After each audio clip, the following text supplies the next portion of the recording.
I have spent my career cataloging dead civilizations. I have recorded their last signals, filed their final coordinates, and sealed their archives with dates that no one will ever update. I have done this for 400 years, across 900 worlds, and I have never once been wrong about the dead. Until Earth. The alarm hit every ship, station, and outpost in the Galactic Concord at the same time.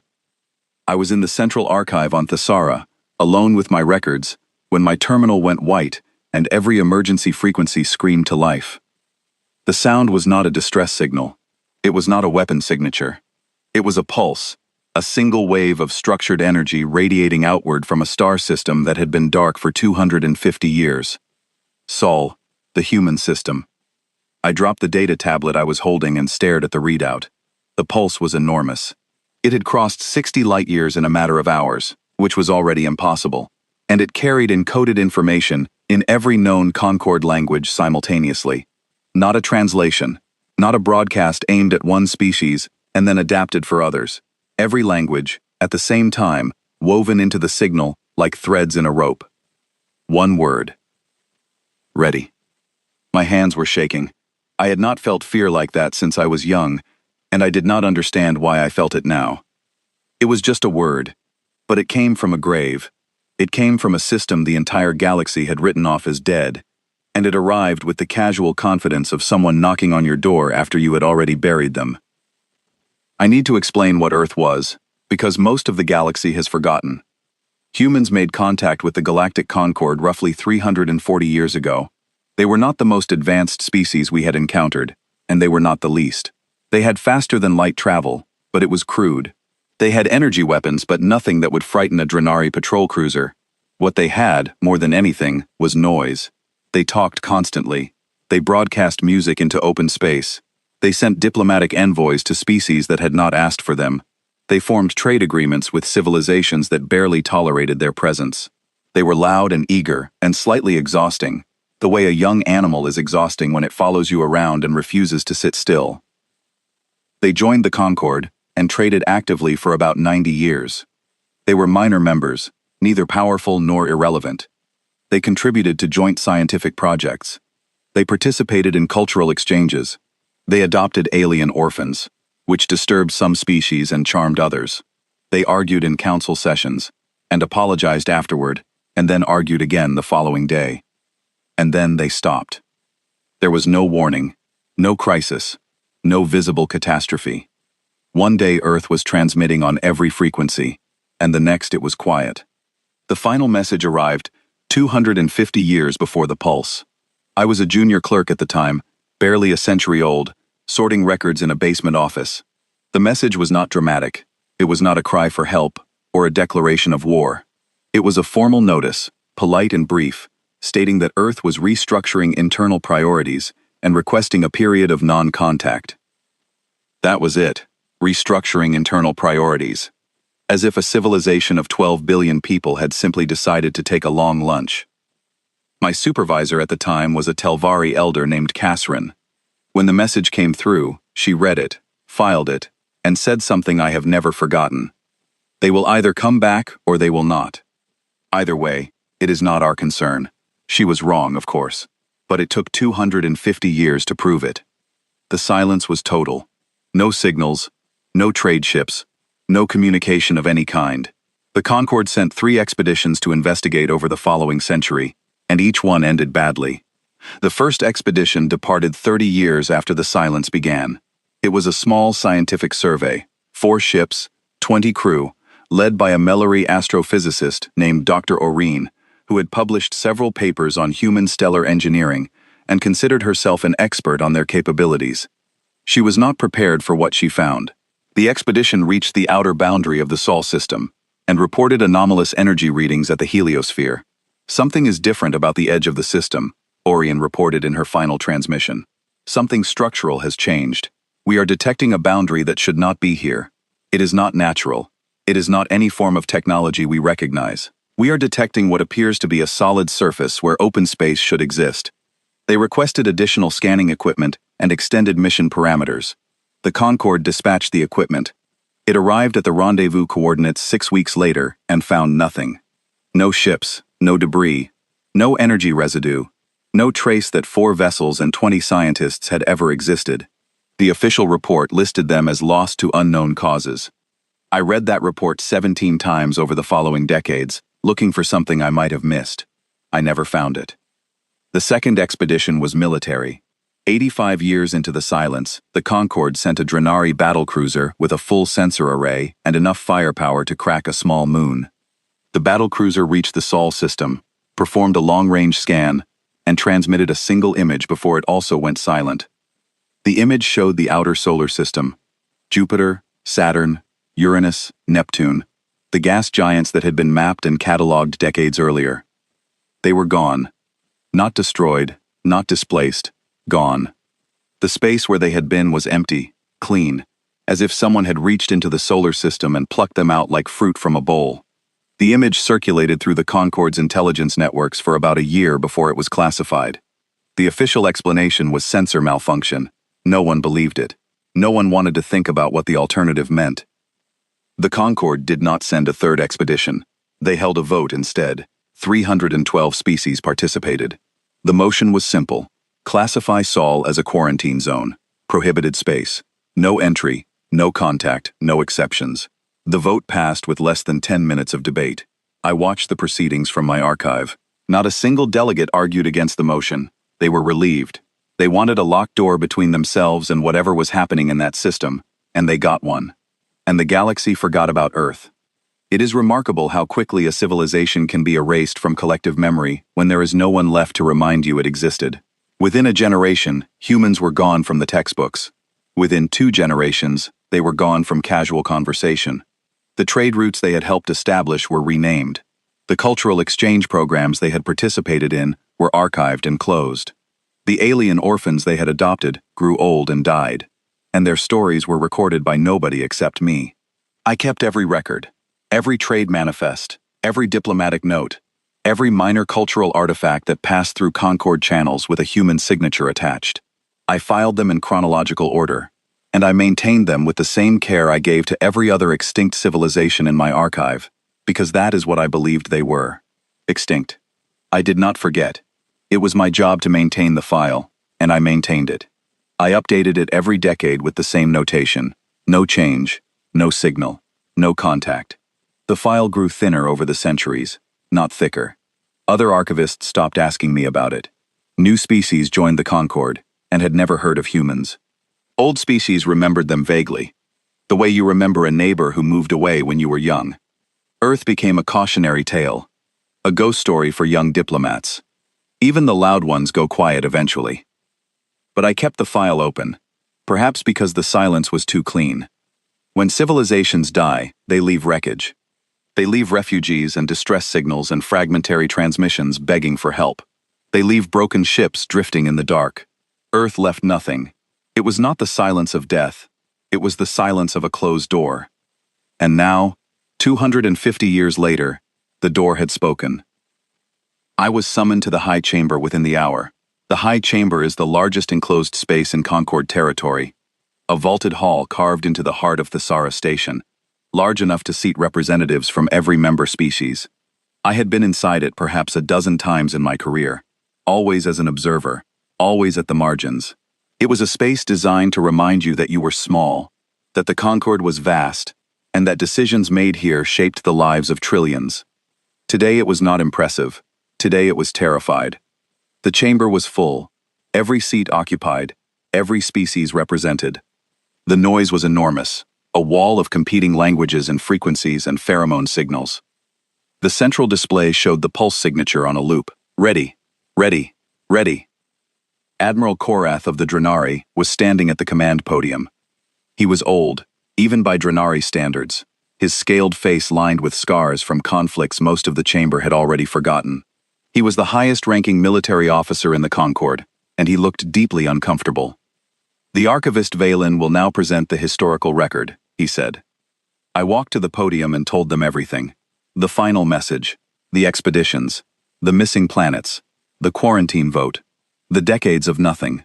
I told them that Earth's file was classified under self-terminated, probable, and that I had maintained that classification for over 2 centuries because there was no evidence to support any other conclusion. And then I told them that I was wrong. The pulse is not a weapon, I said. It is not a distress signal. It is structured communication, encoded in every Concord language simultaneously. Whoever sent it knew our languages, all of them, and had the capability to embed them into a single transmission that crossed 60 light-years in a fraction of the expected time. That last detail silenced the chamber. 60 light-years in hours. Our fastest ships would take weeks. Korath asked the question that everyone was thinking. What do they want? They said ready, I told him. I believe they are waiting for us to respond. The chamber erupted. Half the delegates wanted to send a fleet. The other half wanted to reinforce the quarantine. The Vresi wanted to bombard the Sol system from maximum range and ask questions later. Korath let them argue for 20 minutes. Then he raised one scarred hand, and the chamber went silent. We will go, he said. All of us. And we will find out what they have been doing in the dark for 250 years. I returned to my office that night and sat alone with the file. I deleted the last entry and typed a new one. Signal received, classification pending. I closed the file and waited for the morning, when the fleet would begin to assemble, and I would leave my archive for the first time in 100 years. I was not ready. But then again, I had spent my entire career studying civilizations that ended. I had never been asked to study one that came back. The Concord assembled its fleet in 9 days. That alone should tell you how frightened they were. Standard mobilization for a joint operation takes months. Committees must approve the deployment. Species must negotiate which ships to send and who commands them. Budgets must be argued over, and revised and argued over again. The bureaucracy of the Concord is legendary, a machine designed to move slowly, so that no single species can drag the others into a war. 9 days. 40 ships from 12 species, anchored in formation above the Sara station. Drenari warships with their angular hulls and heavy batteries. Malori science vessels, sleek and pale, bristling with sensor arrays. Telvari diplomatic cruisers, including the one I was assigned to, built for endurance and negotiation rather than combat. Vresi interceptors, small and fast and armed with weapons designed to punch through shielding at close range. Kaylani long-range scouts, their hulls covered in the bioluminescent patterns that served as both navigation systems and cultural identity markers. Others I did not recognize, from species that rarely left their own territories and had been drawn out by the same fear that pulled the rest of us together. Admiral Korath commanded from his flagship, the Tidebreaker. I was assigned to the Telvari cruiser Quiet Vigil as Chief Historical Advisor, a title that sounded important and meant I was there to answer questions about a species no one had seen in a quarter of a millennium. I boarded the ship with a single travel case and my archive terminal, and I stood at the observation port as the fleet broke orbit and turned toward a star 60 light-years away. The journey would take 3 weeks at maximum transit speed.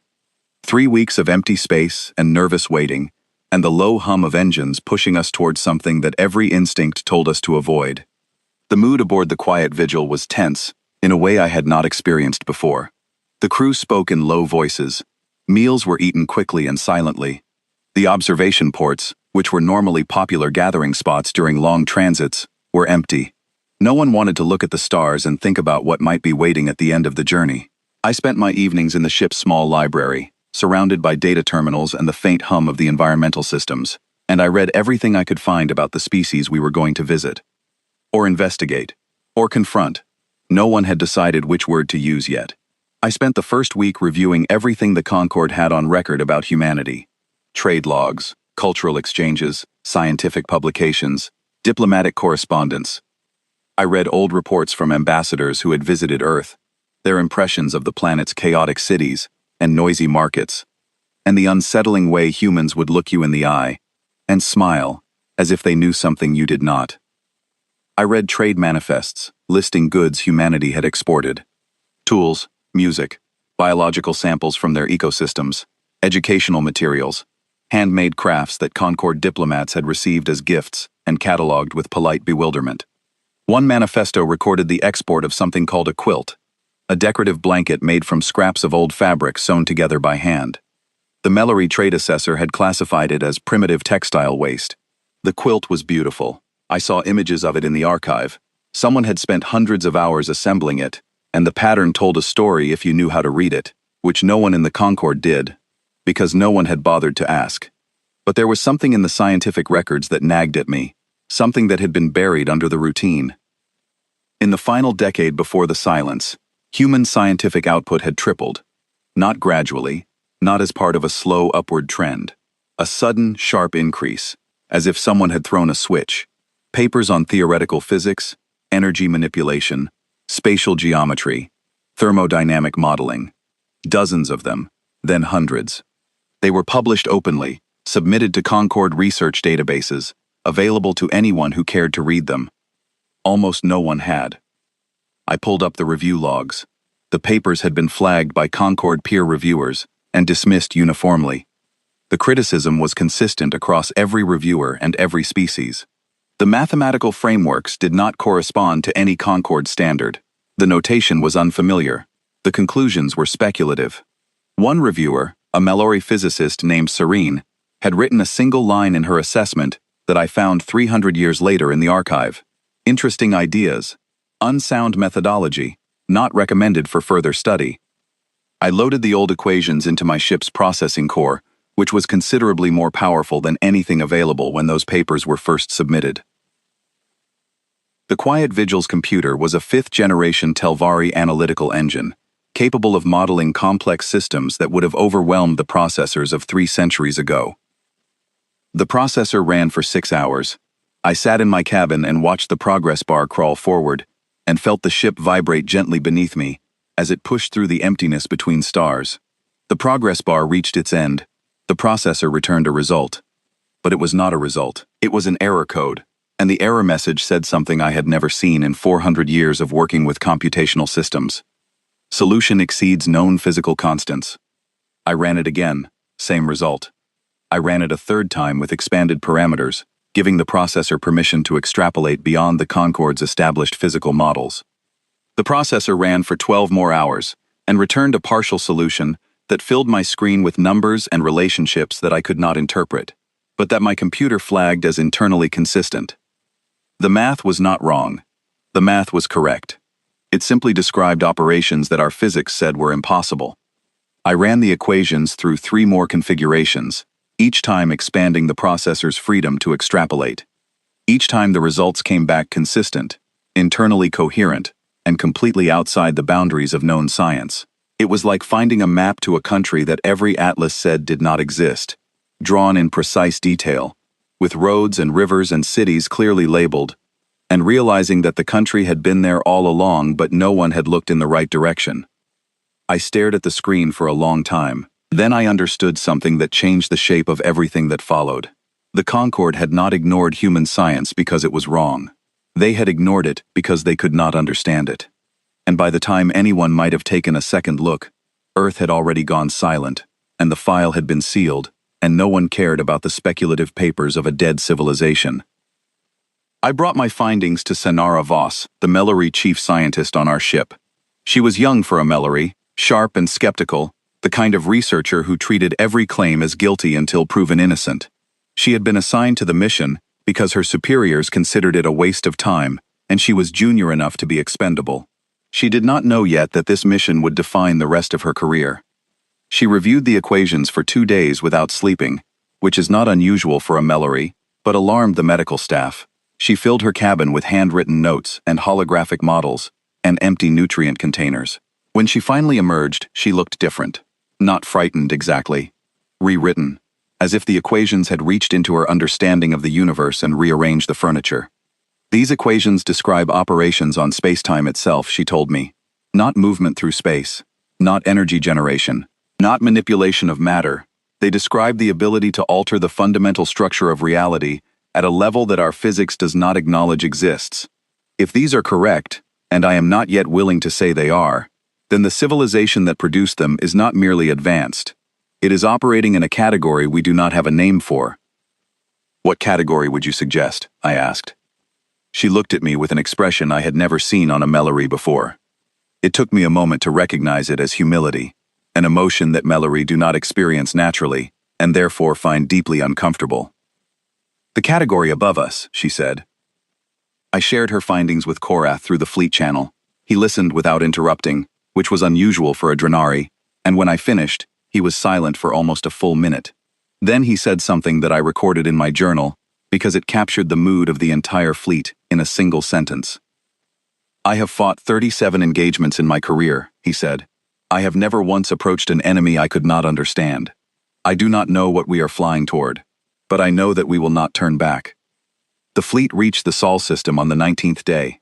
I was on the bridge of the quiet vigil when the long-range sensors activated, and I watched the data populate the tactical display, and I felt something shift inside my chest that I think was the death of every assumption I had ever held about what was possible. The heliosphere was gone.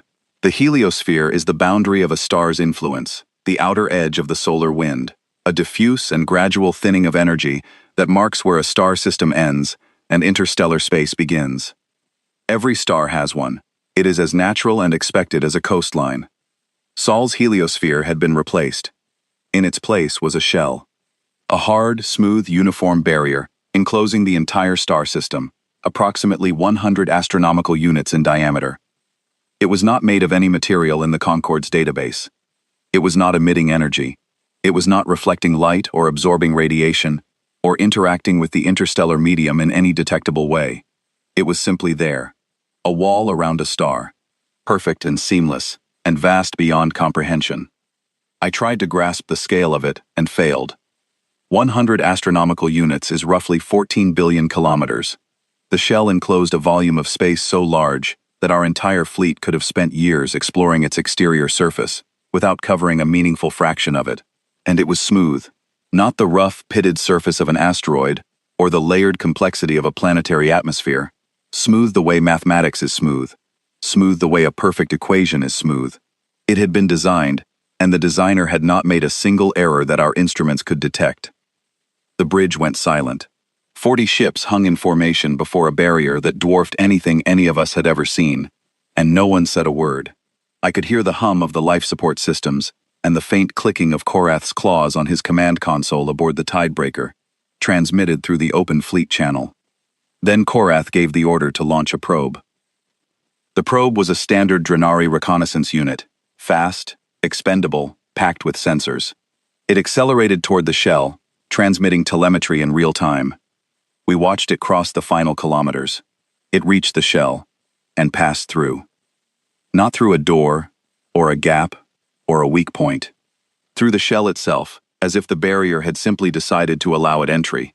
One moment, the probe was outside, transmitting readings of a solid surface with no identifiable composition, and the next it was inside, transmitting readings of something else entirely.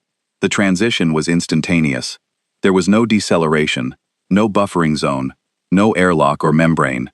The shell simply parted and closed again, and the probe continued as if nothing had happened. Except everything had happened, because the readings on the other side were not the readings of a dead system, or an empty system, or even a normal system. They were the readings of something that should not exist. The probe's telemetry continued without interruption.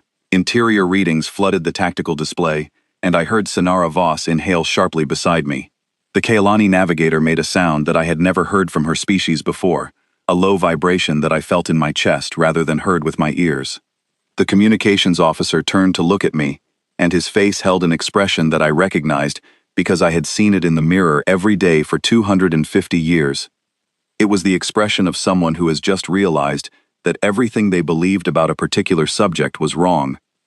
I read the data aloud because someone had to say it, and no one else seemed able to. Interior contains approximately 9,000 artificial structures. No natural planetary bodies detected. Atmospheric composition of interior volume is Earth-standard oxygen-nitrogen mix. Temperature is regulated. Gravity is variable by sector. I stopped reading.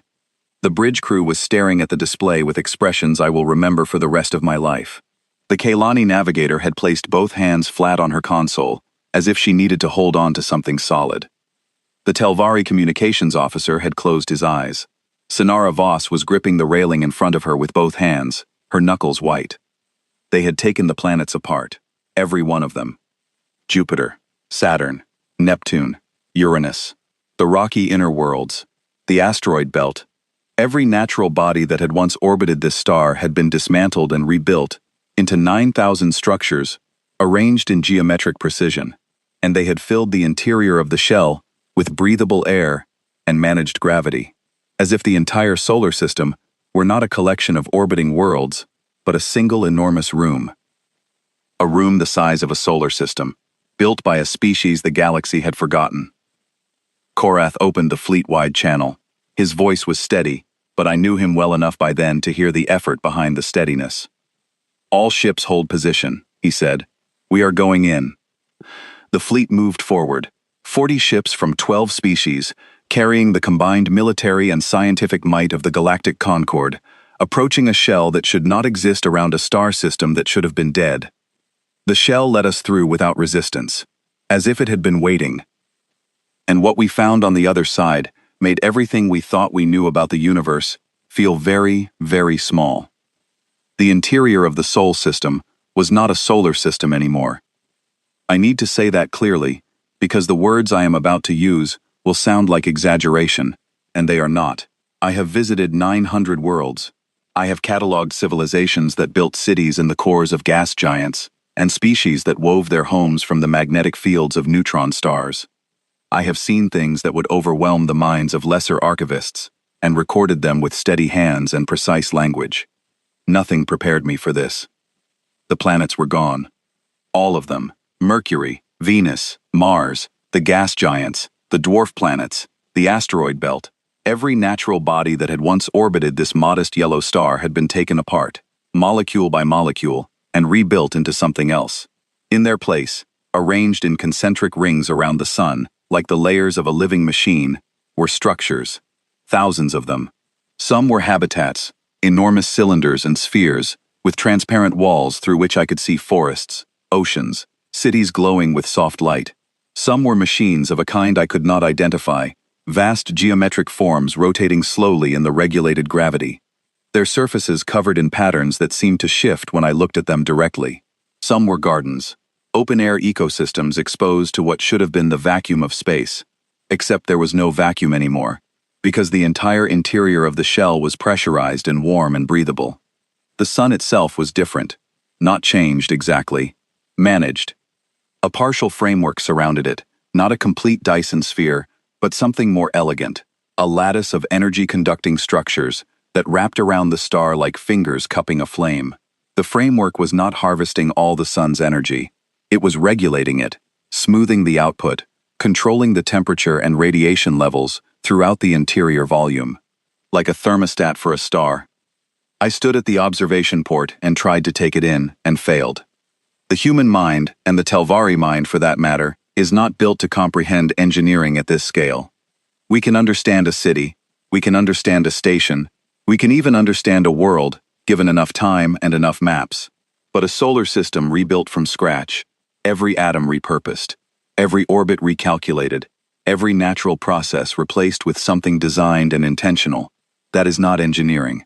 That is something else. Something we did not have a word for, because no one had ever needed one.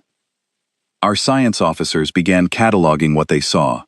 They gave up within the first hour. Every structure they scanned operated on principles that were not in the Concord's scientific databases. The materials were unknown. The energy signatures were unknown. The mathematical relationships between the structures, the way they moved and interacted, and seemed to communicate with each other through patterns of light and gravity, defied every model we had. Sonara Voss was recording everything with a focus that bordered on desperation. She had 6 instruments running simultaneously, and she was muttering the same phrase under her breath in a continuous loop. This should not be possible. This should not be possible. I did not tell her that I agreed. An archivist is supposed to be calm. An archivist records. An archivist does not stand on the bridge of a diplomatic cruiser and feel the foundations of their understanding crack beneath their feet. But I felt them crack. Every moment I looked at what humanity had built in 250 years of silence, I felt another certainty dissolve. I had spent 4 centuries believing that I understood the boundaries of what civilizations could achieve. I had cataloged 900 worlds, and I had thought, with the quiet confidence of long experience, that I had seen the range of possibility. I had not. I had been standing in a small room and calling it the universe. Korath was scanning for military installations. I watched his tactical display from across the fleet channel and saw the same thing he saw. Nothing. No weapons platforms. No defense grids. No warships. No orbital batteries. No minefields. No kill zones. Nothing designed to destroy, threaten, or even inconvenience an incoming fleet. A civilization that could dismantle gas giants and restructure the interior of a star system. A civilization that had clearly surpassed every other species in the Concord by a margin that defied calculation, had not built a single weapon. I noted this in my journal. Humanity did not build a fortress. They built a laboratory. Korath noticed it too. I could hear the confusion in his voice when he reported to the fleet. No hostile signatures detected. Repeat, no hostile signatures. I am reading zero military infrastructure within the shell. He paused. His tactical training was fighting him. A Drenari admiral does not feel safe in a place with no weapons, because a place with no weapons either has no threats or has threats so far beyond weapons that they do not need them. Either answer should concern us, he said quietly, but we continue. We drifted deeper, past structures that made our largest stations look like pebbles beside mountains. I saw a habitat cylinder so large that its interior had weather systems. Clouds formed and dissolved inside it. Rain fell on forests that stretched for hundreds of kilometers, and rivers ran through valleys that had been carved, not by geology, but by design. Through the transparent walls I could see birds in flight. I could see lakes reflecting the regulated sunlight. I could see what appeared to be a small city nestled against a hillside, its buildings low and warm and surrounded by gardens. People lived there, humans, living ordinary lives inside a structure that was anchored in the orbit of a managed star, inside a shell that enclosed what used to be a solar system. The contrast was staggering, the impossible scale of the engineering and the simple human lives it contained. On another ring, I saw machines that pulsed with frequencies our instruments could not categorize. They were enormous, each one the size of a moon, and they moved in synchronized patterns that suggested purpose and coordination, but whose function I could not guess. Sonara Voss stared at them for 20 minutes and then quietly announced that they appeared to be performing calculations, though what kind of calculations would require machines that large she could not say. She estimated their processing capacity at roughly 10,000 times the combined computational power of every Concord system in existence. She said this in a flat, controlled voice, and then she put down her instruments and sat very still for several minutes without speaking. I saw a ring of structures that appeared to be purely artistic. Vast sculptures of light and engineered gravity, shapes that shifted and reformed, and cast shadows that moved independently of any light source. They served no practical function that our sensors could identify. They were beautiful. Staggeringly, heartbreakingly beautiful. The kind of beauty that makes you realize your species has been calling things beautiful for millennia, without understanding what the word truly means. Humanity had not merely survived their isolation, they had continued to create art. They had continued to find beauty worth making, even when no one outside their shell would ever see it. That detail, more than the engines or the habitats or the managed star, told me who these people were. We had been inside the shell for approximately 2 hours, when a small vessel detached from one of the inner ring structures and moved toward the fleet. It was graceful, smooth and organic looking, like something grown rather than built. It had no visible engines, no exhaust ports, no external features of any kind, except a smooth, slightly iridescent hull that caught the sunlight and scattered it into soft rainbows. It was unarmed. Our sensors confirmed it 3 times, because no one believed the first 2 readings. The vessel broadcast an audio message on an open channel. The voice was human, female, slightly accented Concord Common, the trade language used across the galaxy. But the accent was warm and the tone was casual, almost playful, and that unsettled me more than any weapon ever had. Hello, old friends. We have been expecting you. Please, come and see what we have been working on. The bridge crew looked at me. I was the human expert, the man who had kept the file open for 250 years. They wanted me to tell them what to do. I have studied dead civilizations my entire life, I said. This one is not dead. I recommend we accept the invitation. Korath agreed. A diplomatic shuttle was prepared. I insisted on joining the delegation, and no one argued, possibly because no one else wanted to go first. The shuttle carried 7 of us. Myself, Sonara Voss, a Drenari security officer named Lieutenant Dren, who carried himself with the careful stillness of someone who expected danger from every direction. A Kailani linguist named Tora, whose bioluminescent patterns were cycling through colors I had never seen before, which I later learned indicated a state of profound cognitive dissonance. A Melori medical officer. 2 Telvari diplomats who looked even more uncomfortable than I felt. We followed the human vessel inward, past rings of structures that dwarfed anything the Concord had ever built, past gardens that stretched across thousands of kilometers, past machines that hummed with energies my instruments could not name. The scale was crushing. Every time I thought I had adjusted to the size of what I was seeing, we passed something larger, and my sense of proportion collapsed again like a building with its foundations removed. I pressed my face to the shuttle window and watched a structure pass below us that appeared to be a single, continuous body of water, held in shape by managed gravity, orbiting the sun like a liquid planet. Fish were visible through the surface. Something that looked like a whale breached and fell back, sending ripples across a sea that floated in open space. Lieutenant Dren, who had been maintaining a professional silence since we boarded the shuttle, looked at the floating ocean and said, very quietly, "That is not possible." Tora placed a hand on his arm and her patterns pulsed a gentle amber, which I later learned meant, "I know." We docked at a station near the inner rings. It was the size of a small moon, its surface covered in what appeared to be living vegetation, green and gold, and reaching toward the regulated sunlight. The docking port opened smoothly and sealed behind us with a gentle hiss. Air rushed in. Warm, clean, the smell of growing things, soil and leaves and something floral I did not recognize. Somewhere, faintly, I heard water running. It sounded like a stream, inside a station, orbiting a star, and standing at the dock, waiting for us with the patience of someone who had been expecting guests for a very long time, was a human.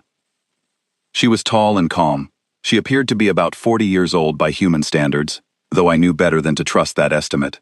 Her hair was dark, cut short, and her eyes were steady and clear. She wore simple clothing, practical and unadorned. No uniform, no insignia, no visible technology of any kind. She looked, by every surface measure, like an ordinary human being. The kind of person you might have met in a market on old Earth 3 centuries ago. She was not ordinary. I knew it the moment she looked at me, and I saw her eyes track every member of our delegation simultaneously, each of us independently, without her gaze appearing to move. She processed 7 alien body language systems at once, and adjusted her posture subtly for each of us. Open hands for the Telvari, squared shoulders for the Drenari, a slight lowering of the chin for the Kailani. She did all of this in the space of 2 seconds, and made it look effortless. "My name is Marin Cole," she said. "I am one of several coordinators. Welcome to Seoul." Her Concord common was perfect. Then she turned to Sonara Voss and spoke fluent Melori, a language with 17 grammatical cases and mandatory tonal inflection. Then Drenari, to Lieutenant Dren, complete with the military register that most non-Drenari speakers never master. Then Kailani, to Tora, a language so tonal and complex that most translation software cannot render it accurately. Marin spoke it as if she had been born to it, and Tora's bioluminescent patterns shifted to a deep, steady blue that I later learned signified awe. She saw our faces and smiled, not with arrogance, but with the quiet warmth of a host who has waited a very long time for company and is genuinely glad to see it arrive. "You are wondering what we did," she said. "I would love to tell you, but it is easier to show you." She led us through corridors that smelled of cedar and rain, past windows that looked out onto structures I could not comprehend, through spaces that felt alive in a way I had never experienced in any artificial environment. The air moved gently with natural currents, not the forced circulation of a station's ventilation system. The light shifted with a rhythm that felt organic, like clouds passing over a sun, because that is exactly what it was.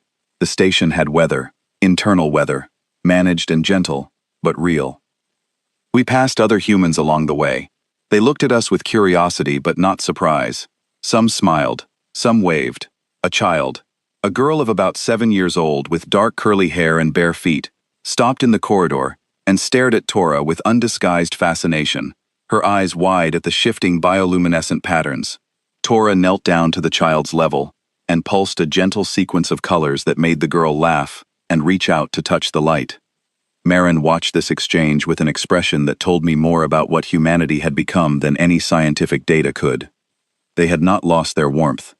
They had not become cold or distant or detached in their isolation.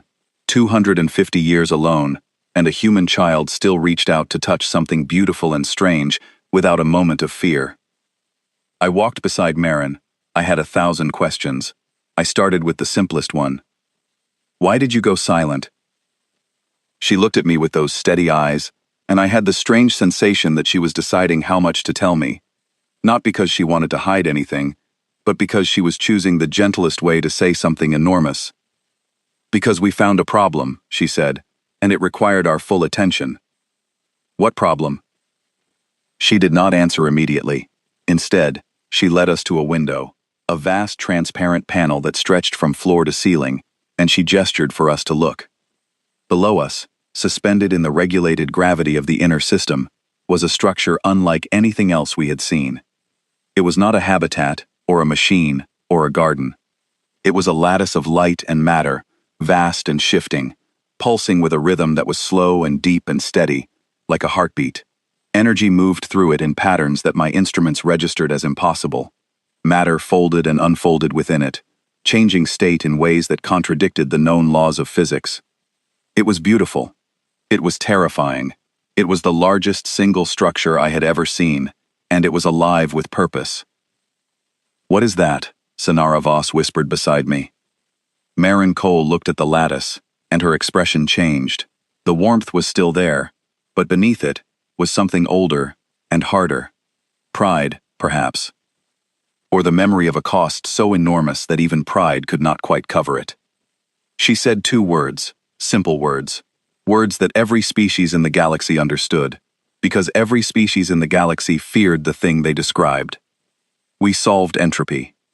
The silence on that observation deck was the loudest silence I have ever experienced.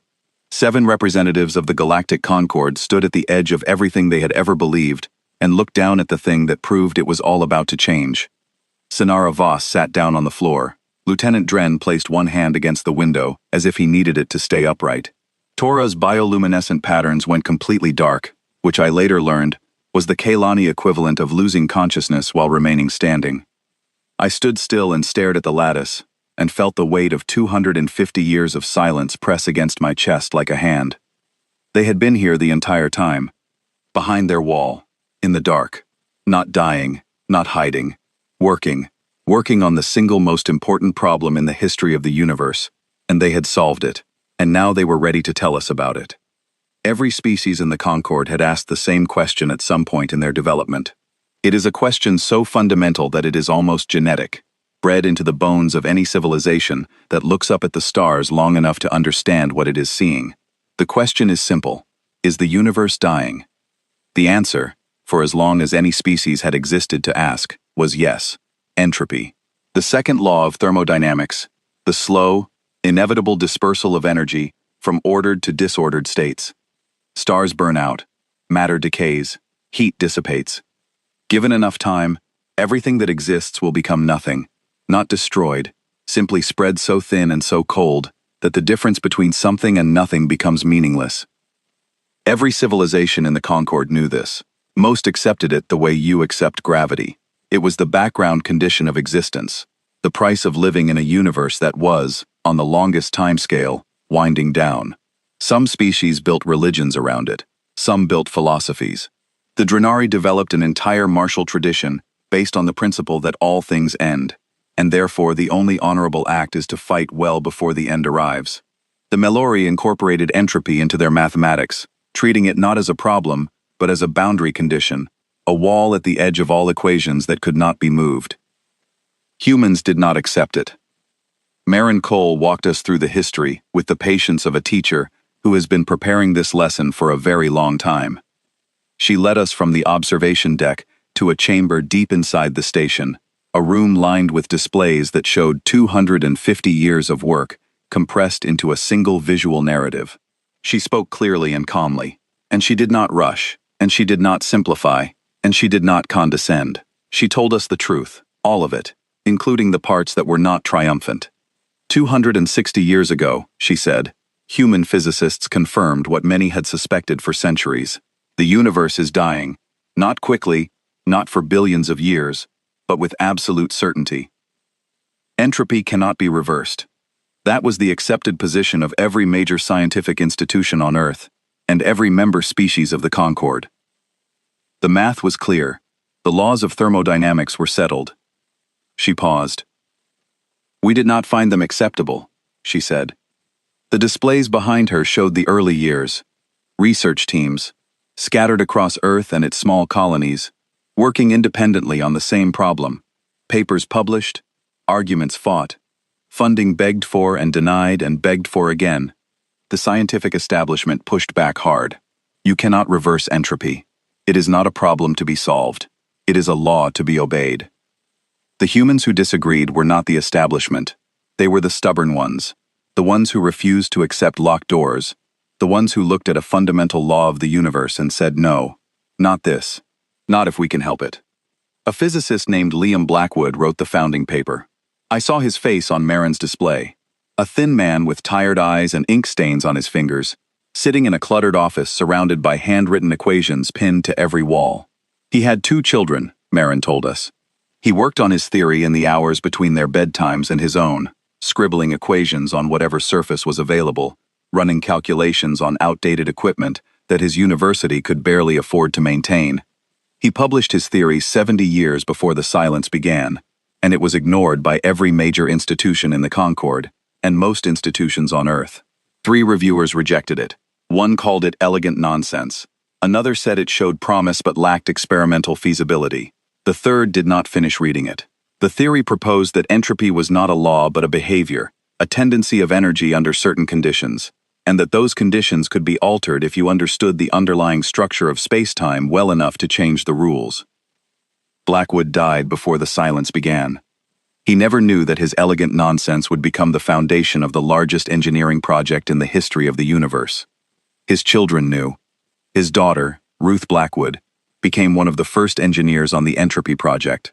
She carried her father's original notebook into the sealed system when the shell closed, and it is still preserved in the central archive of the Inner Ring. Marin showed us an image of it, yellowed pages covered in cramped handwriting, and I thought about all the things that can grow from a single mind working alone in a small room. It was radical, it was dismissed, and it was correct. It took 20 more years of work before enough humans believed Blackwood's framework to form a coalition, and it took another 10 years before that coalition made a decision that would change the history of every living thing in the galaxy. They went to their governments, Marin said, all of them, every nation, every territory, every colony, and they said the same thing. We can save the universe, but it will cost everything we have and everything we are for the foreseeable future. We need to stop expanding. We need to stop trading. We need to dismantle our outer planets for raw material. We need to seal ourselves off from the galaxy so no one can interfere with the work or steal it before it is finished. And we need to go quiet. I tried to imagine it. A species, 12 billion strong, being asked to abandon everything they had built, every relationship they had formed, every connection to the wider galaxy, and turn inward. Shut the door. Go dark. Bet their entire civilization on a single idea that most physicists said was impossible. The vote was not unanimous, Marin said, and for the first time her composure shifted. Not close to unanimous. It was brutal.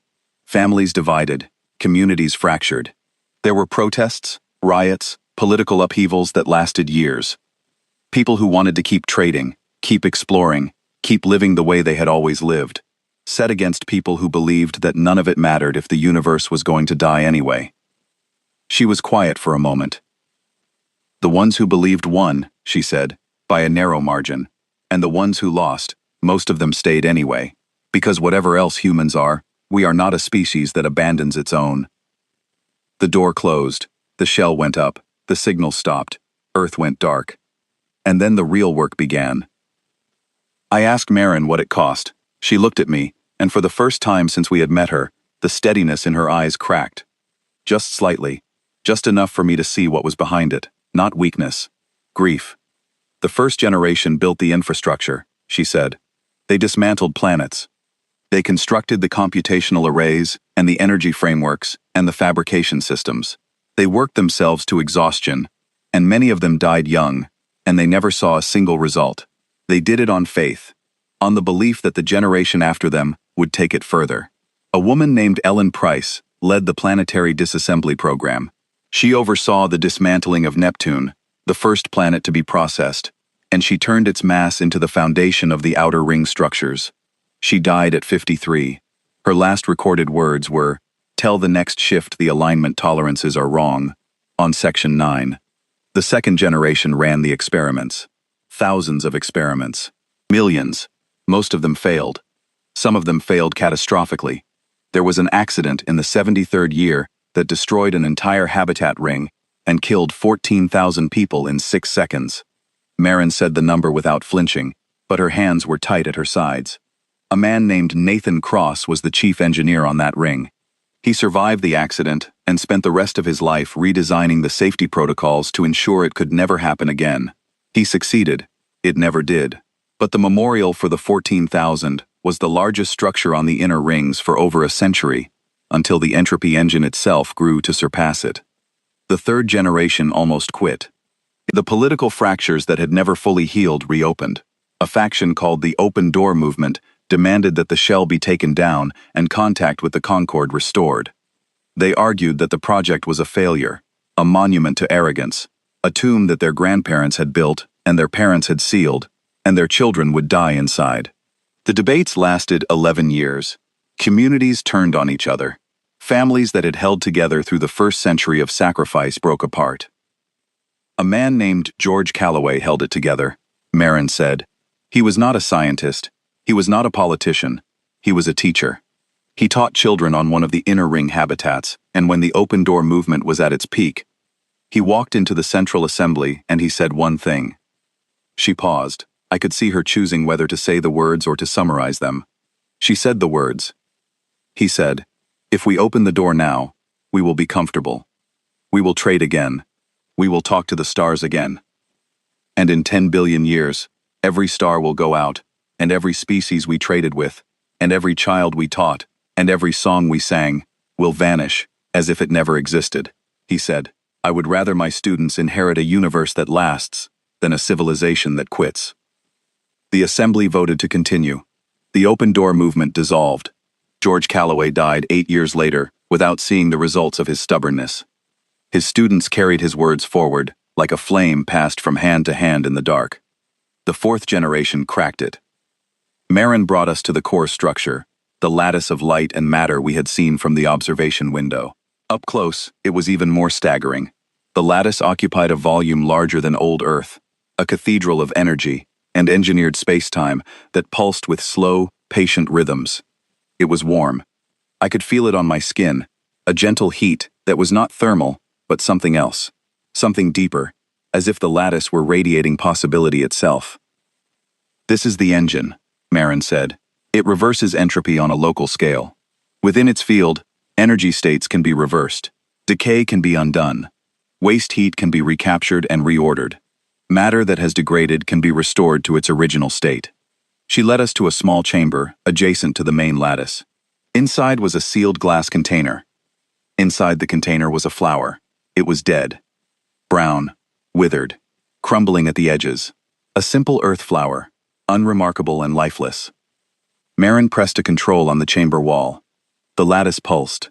The field around the container shifted. The flower bloomed. Not slowly, not like a recording played in reverse, but naturally, organically, as if time itself had changed its mind about the flower's death. The brown faded to green, the petals uncurled, soft and red, the stem straightened. In 30 seconds, the dead flower was alive, vibrant, perfect, as if it had never died at all. Sonara Voss was crying. I had never seen a Mellory cry before. I did not know they could. Lieutenant Dren was standing very still, with his hands clasped behind his back, and the muscles in his jaw working as he fought to maintain military composure. Tora had pressed both hands against the glass, and was watching the flower with an expression that needed no translation, regardless of species. The Mellory medical officer was taking readings, and her hands were trembling so badly that she had to brace her instruments against the wall. I looked at my own hands. They were shaking too. Marin watched us with patience and understanding, and something I think was compassion. She had seen this reaction before. "The engine is not yet scalable to cosmic levels," she said gently. "We can reverse entropy in a contained field. We can restore isolated systems. We cannot yet reverse the heat death of the universe itself. That will require more time, more research, and more minds than humanity possesses alone." She looked at each of us in turn. "That is why we sent the pulse," she said. "That is why the message said ready. We were not declaring war. We were not claiming territory. We were not announcing ourselves as a superior power. We have done our part. We solved the core problem. But finishing the work, scaling it, applying it to the universe itself, that is too big for one species. We need help. We need all of you." Korath's voice came through the fleet channel, rough and controlled. "Why should we trust you? You disappeared for 250 years. You could be lying. You could be using this demonstration to lure us into something we cannot see." Marin nodded. She had expected this. She reached into her jacket and produced a small crystal, a data storage device, unremarkable in appearance. She held it out to Lieutenant Dren. "This crystal contains the complete and unredacted science behind the entropy engine," she said. "Every equation, every blueprint, every failed experiment, every successful one. The full record of 250 years of work, freely given, with no conditions, no restrictions, and no strings attached." Dren took the crystal carefully, as if it might burn him. "Why?" he said. "Because the universe is dying for all of us," Marin said. "We did not build this to own it. We built it to share it. That has always been the plan. From the very first day, from the very first vote, from the moment we closed the door, the plan was always to open it again and give away what we found. Because saving the universe is not something one species can do alone, and it is not something any species has the right to keep for itself." She smiled, and the smile was tired and genuine, and held 250 years of sacrifice in its edges. "Go home," she said. "Study the data. Argue about it. Verify it independently. Take as long as you need, and when you are ready, come back. We will be here. We have been here for a very long time, and we are very patient." That night, alone in my quarters aboard the Quiet Vigil, I opened my archive terminal and pulled up Earth's file, the file I had maintained for 250 years. I deleted the classification, self-terminated, probable, gone. I stared at the empty field for a long time, then typed 2 words. Status, ascendant. I closed the file and turned off the light and lay in the dark and thought about flowers that bloom after they die. I returned to the Concorde a different person. I suspect every member of that delegation did. It is one thing to meet a civilization more advanced than your own. It is another thing entirely to meet one that suffered more than yours, sacrificed more than yours, and lost more than yours, and then chose to give away the answer for free. The data crystal was delivered to the Concorde Science Council within hours of our return. Every member species received a complete copy simultaneously. There were no negotiations over access, no arguments about distribution rights, no political maneuvering over who would see the data first. Marin Cole had given it freely, and Korath honored that by sharing it freely, and that small act of respect may have been the most important decision anyone made in those early days. The analysis took 3 months. 3 months of every scientist in the Concorde working on the same data set, arguing over the same equations, running the same experiments in their own laboratories with their own instruments and their own methodologies. I was not a scientist, so I watched the process from the edges, the way an archivist watches everything, quietly and carefully, recording what I saw for the generations that would come after. The data was authentic, the science was real. The Mellery were the first to confirm the results. Their computational networks, the most sophisticated in the Concorde, validated the core equations within 6 weeks, and published a formal statement that I will paraphrase here, because the original was 40 pages long and written in academic Mellery, which is a language designed to obscure meaning behind precision. In simple terms, they said the entropy reversal framework was theoretically sound, experimentally verified on a local scale, and represented the single most significant scientific achievement in the recorded history of the Galactic Concorde. Sanara Voss co-authored the verification paper. She told me later that writing it was the hardest thing she had ever done, not because the science was difficult, but because she kept stopping to stare at the equations and feel the weight of what they meant. The Drenari Military Council published their own assessment, which focused not on the science, but on the strategic implications. A species capable of dismantling planets, restructuring star systems, and manipulating fundamental physics was, in their words, an existential variable. They noted that humanity had demonstrated no hostile intent, but they also noted that a species with this level of capability did not need hostile intent to be dangerous. An accident, a miscalculation, a political shift within human leadership, any of these could have consequences the Concorde was not equipped to handle. The Vresi were afraid. I do not say this to diminish them. Their fear was rational. They had lost a colony to a spatial anomaly 7 years earlier, 80,000 people gone in an instant, and the idea that a species existed which could manipulate space-time itself terrified them in a way that I understood, even if I did not share it. Their representative spoke at the council, and her voice was steady, but her hands were not. And she asked the question that many were thinking, but few had the courage to say aloud. What happens if they change their minds? What happens if they decide they no longer wish to share? The Kailani, who had been characteristically quiet throughout the debate, issued a single statement that was widely circulated. They said that their species had a concept called the long listen, a period of silence undertaken before a major decision, during which a Kailani withdraws from community and focuses entirely on internal understanding. They said that what humanity had done, 250 years of silence followed by a gift, was the largest long listen in galactic history, and that to reject the gift would be to dishonor the silence that produced it. The Concorde fractured. Not violently, not immediately, but the cracks appeared within days of the data's release, and they spread quickly. Two factions formed, each with its own logic, each with its own fear, and each convinced that the other was wrong. The first faction called themselves the Boundary Coalition. They wanted to maintain the quarantine, strengthen it if necessary, build a second shell around the first one, keep humanity contained until their intentions could be verified over decades, not months. Their argument was not unreasonable. We do not know these people anymore, their leaders said. They left the galaxy 250 years ago, and they came back as something we cannot comprehend. They say they want to share. They say they want to help. But we have only their word, and their word comes attached to a level of power that makes our entire combined military irrelevant. Trust is earned over time, and humanity has spent 250 years earning nothing. The second faction called themselves the Open Threshold. They wanted full collaboration. Immediate, unconditional, total. The universe is dying, their leaders said.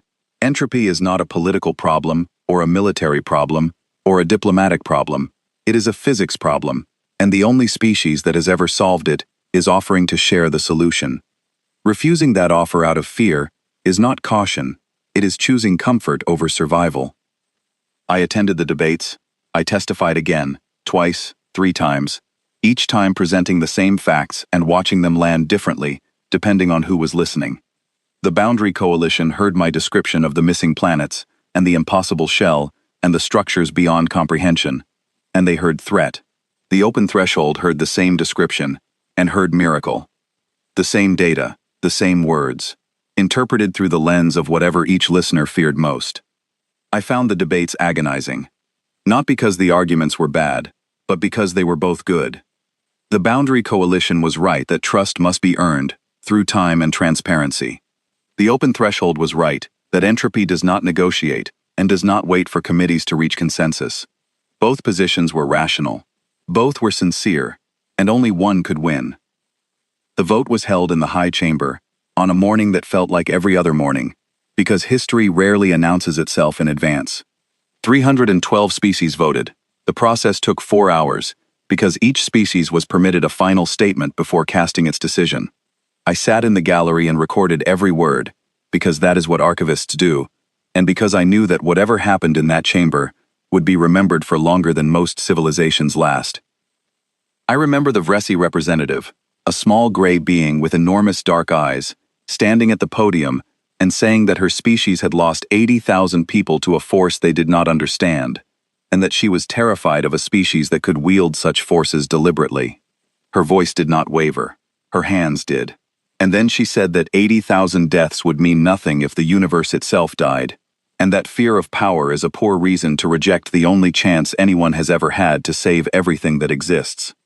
She voted for collaboration. I remember Korath standing in his scarred uniform and saying that he had spent his life defending the Concord against threats, and that he did not know how to defend against a species that had no weapons and wanted nothing except help. He said that his tactical training told him to be afraid of what he could not fight, but that his duty told him something else. The purpose of defense is to protect life, he said. If this science can protect all life everywhere, then opposing it is a betrayal of everything I have sworn to defend. He voted for collaboration. I remember the Mellery representative, who said nothing at all, simply cast her vote for collaboration, sat down, and closed her eyes. I remember the Kaylani delegate, Tora, who had been on the original delegation with me. She stood at the podium, and her bioluminescent patterns shifted through every color I had ever seen a Kaylani display, and several I had not. She said that she had touched the glass of the observation chamber and watched a dead flower come back to life, and that she had felt, for the first time in her existence, that the universe was not a story with a predetermined ending. She voted for collaboration. The final count was 219 in favor of collaboration, 93 against. The margin was not as wide as I had hoped, but it was enough. The Concord would work with humanity. The quarantine was lifted. The shell would open. I returned to the Sol system 6 months later as part of the first Concord Human Joint Science mission.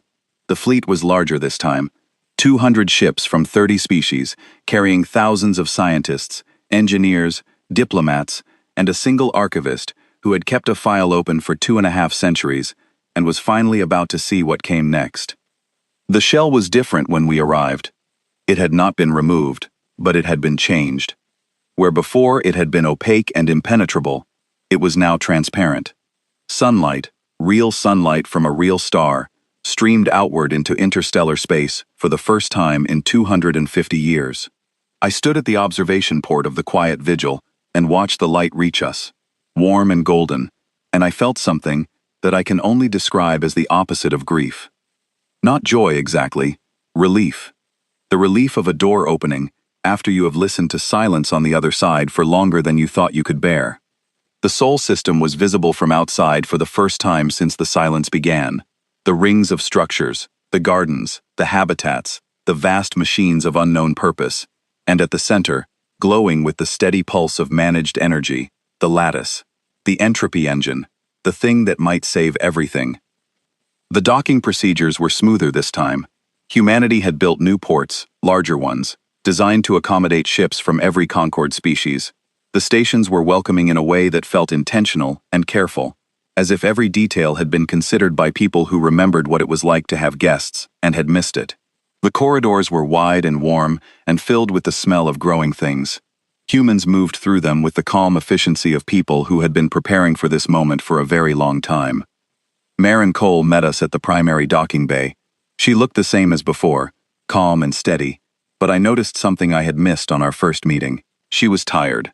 Not the kind of tired that comes from a bad night or a long shift. The kind of tired that comes from holding something together for so long that you have forgotten what it feels like to let go. The kind of tired that settles into your bones and stays there, not as weakness but as evidence of what you have endured. She greeted us with the same warmth as before, switching languages effortlessly, remembering names she had heard only once 6 months ago.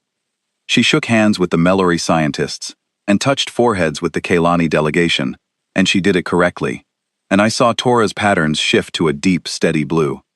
I walked beside her as she led the delegation inward. Around us, thousands of alien scientists were flooding into the Sol system, stepping off their ships and looking up and seeing what humanity had built.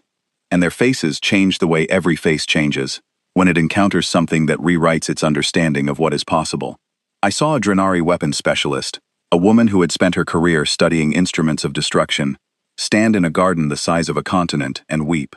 I saw a Vresi physicist, one of the species most frightened by humanity's power, sit down on a bench beside a human child who was feeding birds, and neither of them spoke, but both of them watched the birds together, and something passed between them that was older than language.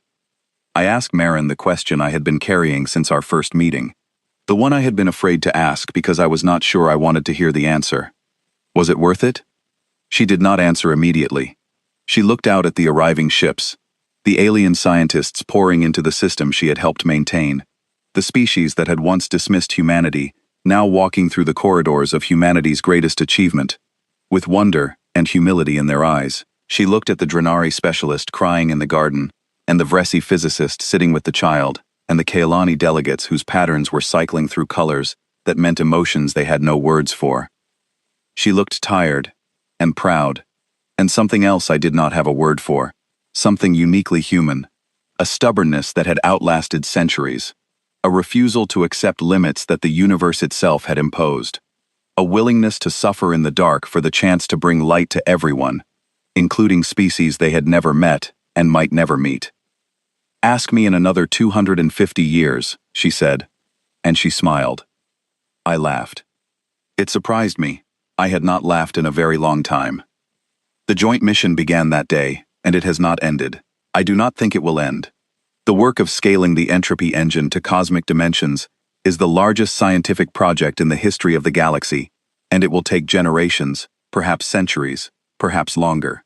But it has begun, and it has begun with the cooperation of every willing species in the Concord, working alongside the species that made it possible, and that is something that has never happened before. I stayed for 3 weeks before returning home. In those 3 weeks, I watched the galaxy change.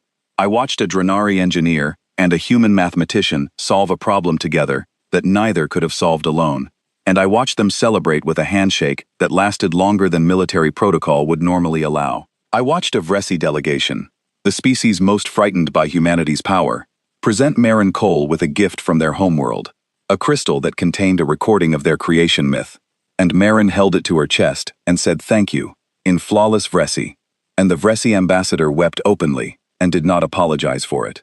I watched Kailani scientists and human engineers working side by side in the engine core, their combined expertise moving faster than either species had managed in decades of independent research, and I understood that this was what Marin had meant when she said the work was too big for one species.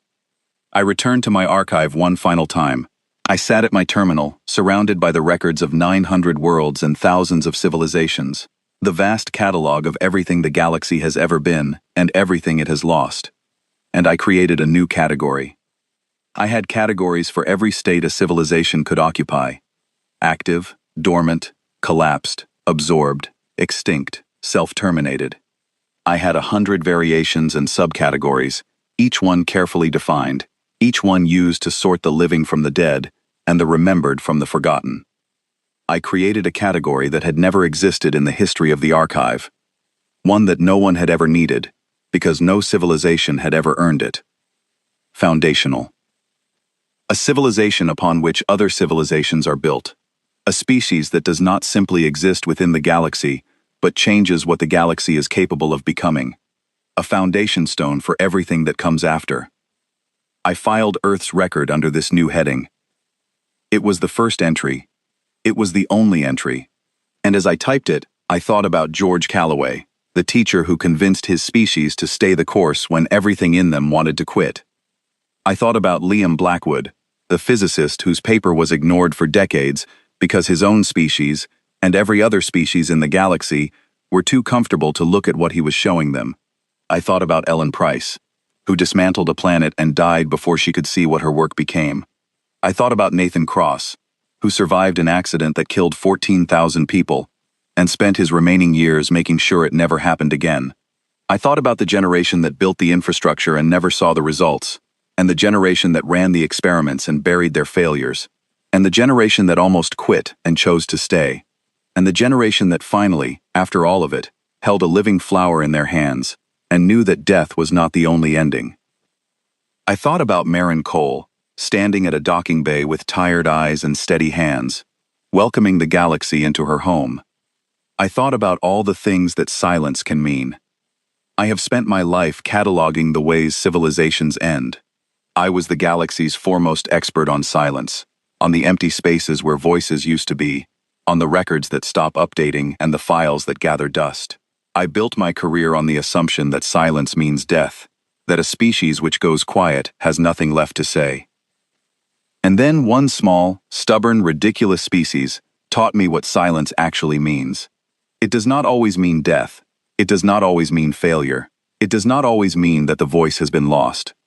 Sometimes, it means that someone, somewhere, is working on something so important that they cannot afford to be interrupted. Sometimes it means that the greatest project in the history of the universe is being built behind a closed door, by people who will not live to see it finished, for the benefit of people they will never meet. The galaxy heard Earth's silence and assumed it was a grave. It was a workshop, and the door is open now.